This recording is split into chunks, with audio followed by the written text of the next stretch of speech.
Ngayong gabi na nakatakdang ilipad pabalik sa kanilang bansa ang mga labi ng Israeling natagpo ang patay kasama ng nobyang pageant contestant sa Tarlac. Ang lalaking nagturo naman sa kinaroroonan ng mga bangkay ng mga biktima, isinailalim na sa kustodiya ng PNP para maprotektahan. Nakatutok si Maki Pulido. Pasado alas 10 ng umaga nang ihatid ng punerarya sa cargo terminal sa Pasay City ang wooden casket na naglalaman ng mga labi ni Yitzhak Cohen.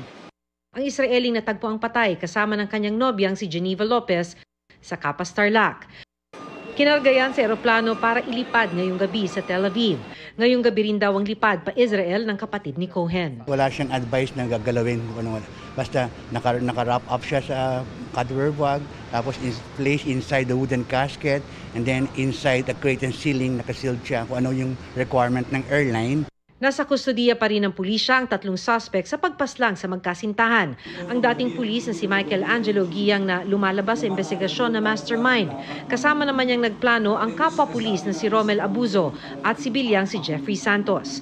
Dati nang sinabi ng hepe ng PNP-CIDG na sina Giyang at Abuzo ang di umano'y bumaril sa 2 biktima. Kung merong talagang pinakamotibo para patayin po itong 2 biktima ay ito po talagang si Giyang dahil siya po ang ikitain at siya po ang talagang may motibo para patayin dahil gusto po niyang babawi yung kanyang isinanlala lupa na narimata na nga po at nasa pag-aari na po ni Geneva. Natunto ng mga labi ni na Lopez at Cohen dahil kay alias Junjun na nagmaneho ng SUV ng mga biktima para madala sa pinaglibingang quarry site. Siya rin ang nagsunog ng SUV.